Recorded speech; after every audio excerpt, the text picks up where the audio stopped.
ऐसा hair transplant देखा है आपने कभी? इतने प्लगी बाल, ऐसे लगता है जैसे धान के खेत में धान बो दी गई हो। कैसे इसको बोलते हैं पंच ग्राफ्ट। कैसे ये होता है और ये इसका क्या अब किया जा सकता है? कैसे ये पेशेंट इसके साथ 20 साल तक रहे?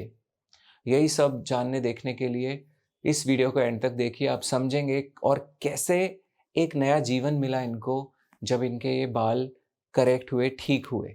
चलिए देखते हैं। मैं हूं आपका दोस्त डॉक्टर शैल गुप्ता और मैं एक हेयर ट्रांसप्लांट सर्जन हूं और पिछले 20 साल से हम डिफ़िकल्ट वो केसेस करते हैं जो कि कोई भी नहीं करता।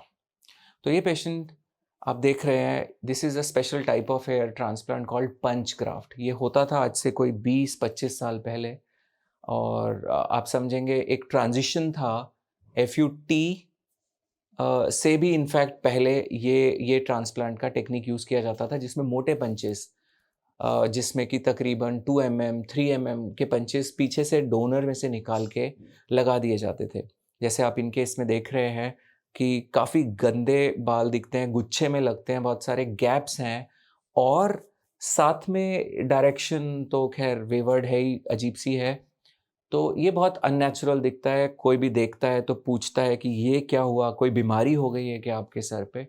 और अगर डोनर पे एक नज़र डालें तो जनरली इस तरीके के डोनर में मोटे पंचेज़ यूज़ करने के वजह से ये इतने बड़े-बड़े गैप्स नज़र आते हैं और ये ख़राब दिखता है। तो इस तरीके के ट्रांसप्लांट के रिज़ल्ट के साथ इन्होंने बहुत कोशिश करी कि ये ठीक हो सके, इसको रिकवर किया जा सके।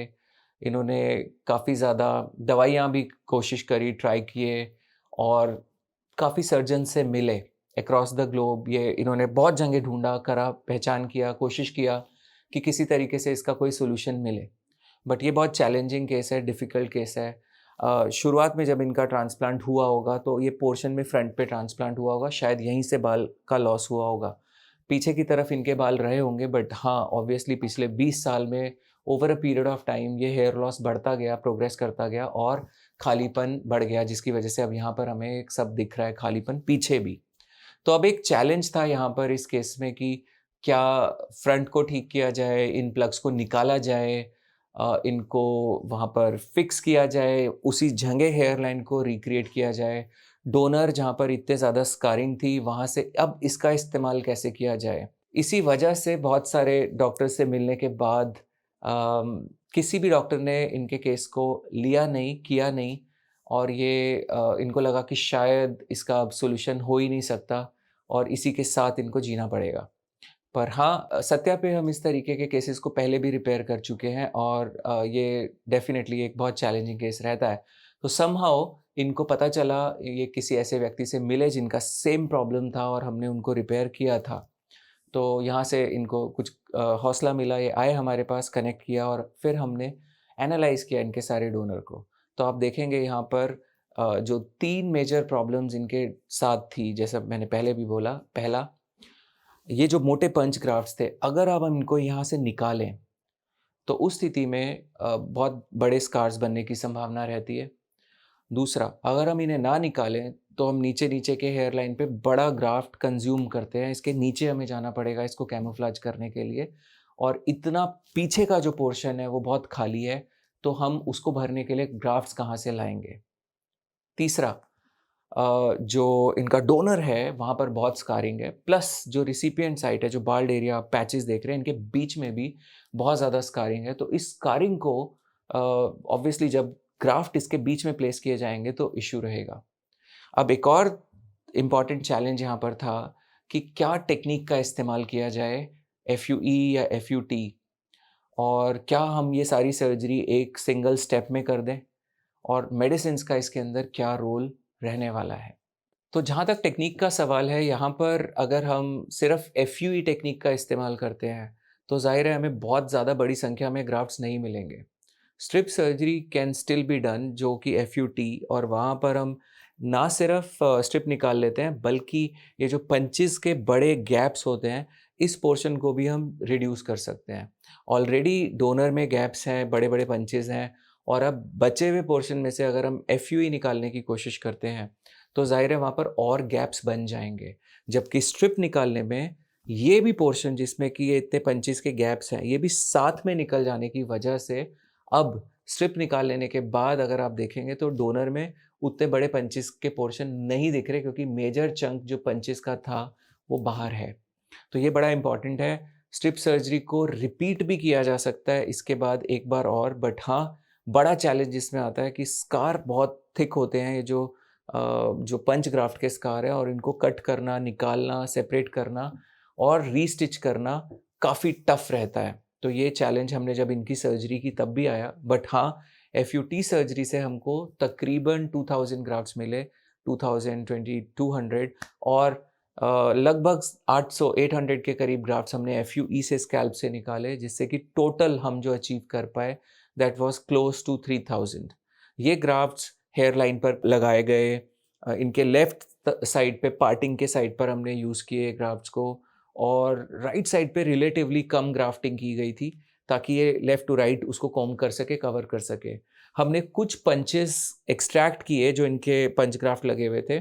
हालाँकि ये बहुत टफ रहता है, मुश्किल होता है, और यहाँ पर एंगल भी बहुत ख़राब होते हैं और ज़रूरी नहीं है कि सारे एक बार में निकलें। तो हमने ये निकाल लिए जो निकाल सकते थे, और उनको बचे हुए के साथ हेयर लाइन को मर्ज करा। और ज़ाहिर है जो पीछे की तरफ थे उनको छोड़ दिया, उनको हमने वहाँ पर उसके आस-पास और बाल लगा दिए जिससे कि वो थोड़ा कवर अप हो जाए। एक और कारण भी था कि पीछे भी बाल्डनेस काफ़ी एक्सटेंसिव था, तो हम बहुत ज़्यादा नीचे नहीं जा सकते थे, और जितना नीचे जाते-जाते सर्कमफ्रेंस बढ़ती है, उतना ही आपको ग्राफ्ट्स की नीड भी बढ़ती चली जाती है। इसके बाद 6 महीने के बाद फर्स्ट सर्जरी के हमने सेकंड सर्जरी प्लान किया, जो कि ऑब्वियसली फेज़िक रहा था। तो अब हमने यहाँ पर तकरीबन 2000 के करीब ग्राफ्ट्स एफयूई से किए, जिसके अंदर स्कैल्प और बियर्ड भी यूज़ किया गया। मेजर तौर पे बियर्ड के ग्राफ्ट्स थे, जो बीच के गैप्स थे उनको हमने फिल किया। अभी 6 मंथ्स तक हमने दवा का इस्तेमाल नहीं किया था, इसके बाद हमने इनको 2 एमजी पर वीक फिनेस्ट्राइड भी ऐड किया, क्योंकि पीछे बहुत एक्सटेंसिव था एरिया जिसको कवर कर पाना सिर्फ ट्रांसप्लांट के ज़रिए संभव नहीं था। और ट्रांसप्लांटेड हेयर भी जो हम देख रहे थे इनके ग्रो कर रहे थे, वो थिन थे। तो आप ये जानते होंगे कि ट्रांसप्लांटेड हेयर भी कभी-कभी अपनी थिकनेस को लूज़ करते हैं या थिन उगते हैं बिकॉज़ ऑफ डीएचटी एक्टिविटी। तो ऐसे केसेस में फिनेस्टाइड का रोल इम्पॉर्टेंट हो जाता है। ये केस में भी आप देख रहे हैं कि कैसे हमने गैप पर जब शुरू में फिनेस्टाइड नहीं दिया, बाद में ऐड किया, तो जो ग्रोथ 10 महीने तक बहुत ही वीक दिखता था, वो 3 महीने पे सिर्फ 1.5 एमजी फिनेस्टाइड पर कितना ज़्यादा इम्प्रूव कर गया। तो ख़ैर अब इनका सेकंड ट्रांसप्लांट के ये 6 या 7 महीने के बाद का पिक्चर है जो आप देख रहे हैं, जिसमें कि हेयर लाइन काफ़ी बेटर हो चुका है। पंच ग्राफ्ट के एक्सट्रैक्शन जो हमने सेकंड टाइम भी किए थे, वो अब उतने ज़्यादा विज़िबल नहीं दिख रहे हैं। आगे से हेयर लाइन रिलेटिवली काफ़ी स्मूथ हो चुका है। हालाँकि इसके अंदर कुछ खड़े एंगल के बाल हैं जो कि पंचेज़ हमने नहीं हटाए हैं, जो कि अब उसका पार्ट बन चुके हैं। डोनर भी अगर आप देख रहे हैं तो उतना ज़्यादा खाली नहीं दिखता, और जो हमने पीछे फैला के बाल डाले थे, उनकी वजह से भी काफ़ी इम्प्रूवमेंट आ चुका है। यहाँ पर फिनेस्टाइड की वजह से भी कुछ इम्प्रूवमेंट हम देख रहे हैं, जो कि छोटे मिनिएचराइज़ हेयर थे क्राउन के पोर्शन में, वो काफ़ी भर चुके हैं। क्योंकि इतने बड़े पोर्शन को जो आप देख रहे थे फ्रंट से बैक तक, इवन 5000 ग्राफ्ट्स के साथ भी भर पाना पॉसिबल नहीं होता। इतने बड़े पोर्शन में खाली, इतने बड़े बिग खाली एरिया के अंदर आप मान के चलिए लगभग 70,000 बाल होते हैं, जो कि आप इस एनिमेशन में भी देख रहे हैं, और इन बालों को ट्रांसप्लांट के ज़रिए भरना संभव नहीं होता। यहाँ तो ऑलरेडी डोनर काफ़ी डिप्लीटेड और कॉम्प्रोमाइज़ था, और ऐसे और भी बहुत सारे केसेस आते हैं। तो हम जो देखते हैं रिज़ल्ट्स जो हमें दिखाए जाते हैं, जिनमें कि रिपेयर कर कर दिखा दिया जाता है, बता दिया जाता है कि ये बहुत अच्छे रिपेयर हो गए हैं, और प्राइमरी केसेस भी जो ग्रेड 7 के देखे जाते हैं कि ये भर गए हैं, उनके अंदर दवा का रोल बहुत ज़्यादा इम्पॉर्टेंट रहता है, और जो मेडिसिन रहती है इसका डोजेज भी इम्पॉर्टेंट है। लाइक अगर मैंने इनको 2 एमजी पर वीक दिया, यदि मैं इनको 1 एमजी पर डे यानी 7 एमजी पर वीक देता, जो कि एक स्टैंडर्ड डोज़ है, जो रूटीन में यूज़ किया जाता है, तो ज़ाहिर है रिज़ल्ट और ज़्यादा बेहतर दिखता। बट येस, यहाँ पर इनके बॉडी के ऊपर उस 1 एमजी पर डे का लोड भी ज़्यादा पड़ता, और अगर आगे चल के कोई साइड इफ़ेक्ट होता तो उसकी संभावना भी बढ़ती। और टॉलरेंस जैसे डेवलप होने पर जहाँ सेम डोज पे दवा काम करना लगभग बंद कर देती है, हमें और डोज बढ़ानी पड़ती। तो 1 mg पर डे से यानी 7 mg पर वीक से और ज़्यादा बढ़ा के दवा देना काफ़ी मुश्किल और परेशानी रहती। चलिए एक और केस मैं आपको दिखाता हूँ। ये केस को भी आप जो देख रहे हैं, यहाँ पर भी रिपेयर हेयर ट्रांसप्लांट के तौर पे कोई भी इनको बेच सकता है और इनको बेचने की कोशिश भी की गई थी। ये पेशेंट ने टर्की में एक ट्रांसप्लांट करा रखा था और जहाँ फ्रंट पे थोड़े गैप थे और क्राउन भी इनका खाली था। और जैसा इस वीडियो का लिंक भी आपको मिल जाएगा डिस्क्रिप्शन में, डिटेल में आप जान सकेंगे इसके बारे में। यहाँ पर इनको किसी क्लिनिक द्वारा लगभग 3000 ग्राफ्ट बताए गए, 1 mg फिनेस्टाइड पर डे यानी 7 mg पर वीक बताई गई और साथ में लगभग 12 लाख रुपए का बजट बताया गया। और जब इन्होंने हमें कंसल्ट किया तो हमने इनको अभी थोड़ा वेट करने को बोला, क्योंकि हेयर लॉस प्रोग्रेसिव था तो हमने फिनेस्टाइड ऐड किया 2 mg पर वीक। और अब आप देख रहे हैं 2 mg पर वीक पे उनका ये बिल्कुल कवर हो गया, भर गया और अच्छे से भर गया। ना तो क्राउन में एक भी बाल डालने की ज़रूरत पड़ रही है, ना इनको फ्रंट पे जो गैप थे पिछले ट्रांसप्लांट के टर्की वाले, उसके भी गैप्स को में हमें कुछ डालने की ज़रूरत नहीं है और वो भी एक ख़राब सा ट्रांसप्लांट अब एक बेहतर और अच्छा ट्रांसप्लांट के तौर पे दिख रहा है। अब को जो दूसरे क्लिनिक जहाँ पर ये जा रहे थे, वो इनको 12 लाख रुपए और 3000 ग्राफ्ट और 7 mg पर वीक फिनेस्ट्राइड पर क्या करते, वो इसको बहुत शानदार, बहुत अच्छा, बहुत बढ़िया रिपेयर रिजल्ट दिखाकर बेच देते। और आप अगर टाइप करेंगे करेक्टिव हेयर ट्रांसप्लांट तो आप पाएंगे ऐसे बहुत सारे रिजल्ट जो भरे हुए हैं इस तरीके के, जहाँ पर दवाई के रिजल्ट्स को बेचा जा रहा है यही बोल के। टाइप कीजिए, यूट्यूब पे जाइए करेक्टिव हेयर ट्रांसप्लांट, आपको पता चलेगा। तो आगे से अब हम जो बता रहे हैं आपको, इसको ध्यान रखिएगा इस इंफॉर्मेशन को। एक तरफ ये ट्रांसप्लांट है जिसमें कि पूरा स्किल लगा है सर्जन का, पूरी मेहनत लगी है, ईमानदारी के साथ काम किया गया है, पेशेंट के रिसोर्सेज को सही तरीके से इस्तेमाल किया गया है, एफयूटी, एफयूई, बियर्ड सब मिला के यूज़ करके। और दूसरी तरफ सिर्फ दवा खिला के थोड़े बहुत ग्राफ्ट्स निकाल के। यहाँ एक बात और बोलना चाहूँगा मैं, जो दूसरा पेशेंट अभी हमने डिस्कस किया, उनके केस में ऑलरेडी एक एफयूई सर्जरी हो चुकी थी जहाँ पे भी ऑलरेडी उनको 2 से 3000 ग्राफ्ट बताए हुए थे। और अब जो एक और क्लिनिक जो 3000 ग्राफ्ट निकाल कर बता रहे थे कि कर देंगे, कि कहाँ से निकालते, ये डोनर में कहाँ से निकालते, ये निकाल ही नहीं सकते थे, क्योंकि और वो भी सिर्फ एफयूई टेक्निक से। तो यहाँ पर अगर ग्राफ्ट बोले जाते और निकाले नहीं जाते तो इनके ये 12 लाख रुपए जाते। और अगर अगर ये ग्राफ्ट बाय चांस निकाल लिए जाते तो यहाँ डोनर में आप अंदाज़ा लगा सकते हैं, ये लगभग ऐसा दिखता है जो डोनर आप देख रहे हैं, इतना खराब और इतना घटिया। तो हेयर ट्रांसप्लांट ऑब्वियसली एक ऐसा साइंटिफिक टेक्निक है जो बहुत रिसर्च के बाद, इतने सालों के रिसर्च और एक्सपीरियंस के बाद किया जा रहा है। और डेफिनेटली आपके लाइफ को एक वैल्यू ऐड करता है, आपके प्रॉब्लम्स को ठीक करता है। और ख़ास तौर से जो ख़राब हेयर ट्रांसप्लांट से जूझ रहे हैं उन लोगों के लिए तो उसको ठीक करना, एक गलती आप ऑलरेडी कर चुके हो, अब दोबारा गलती मत करो।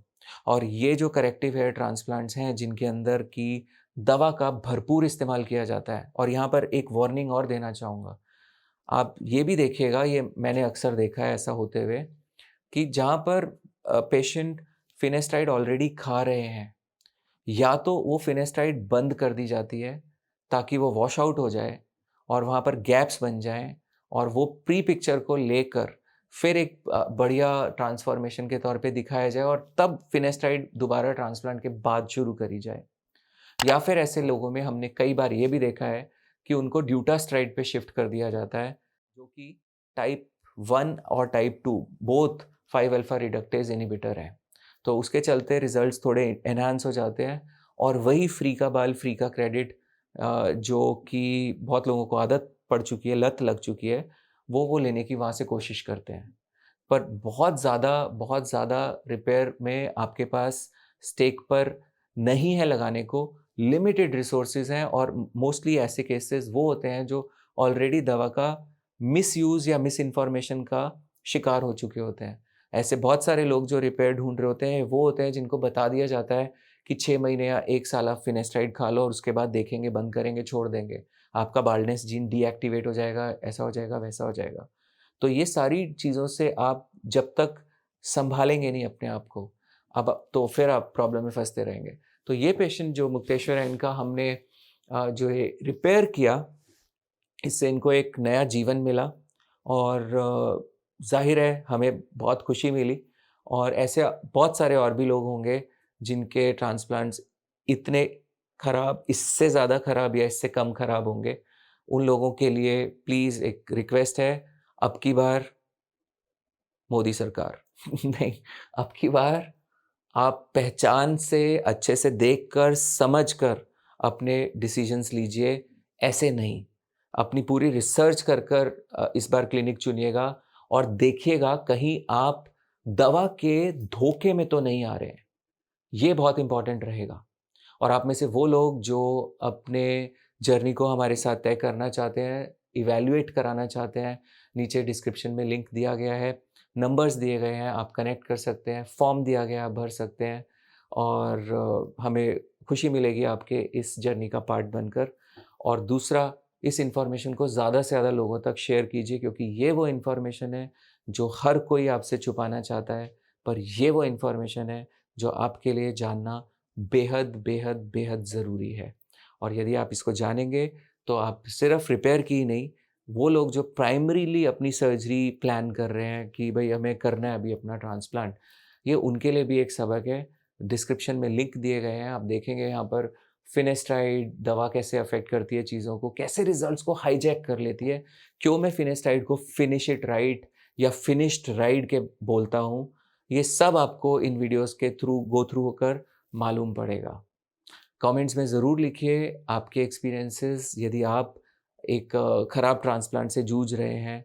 कई दफ़ा ट्रांसप्लांट्स उतने खराब नहीं होते बट क्योंकि हेयर लॉस प्रोग्रेसिव होता है, तो भी वो कुछ समय के बाद थोड़े खराब दिखने लगते हैं। तो इनमें भी थोड़ा फ़र्क करना सीखिएगा। एक वीडियो में मैं बताऊँगा इसके क्या फ़र्क होते हैं, ये भी इम्पोर्टेंट रहेंगे आपके लिए। और अगर आप मुझे चाहते हैं कि किसी चीज़ पर मैं वीडियो बनाऊँ, किसी पर्टिकुलर टॉपिक पे, वो भी मैं चाहूँगा आप कमेंट्स में लिखें। चलिए, आपका शुक्रिया और आपकी आगे की बालों की यात्रा मंगलमय हो। इसी प्रार्थना से इस वीडियो को एंड करते हैं। Thank you.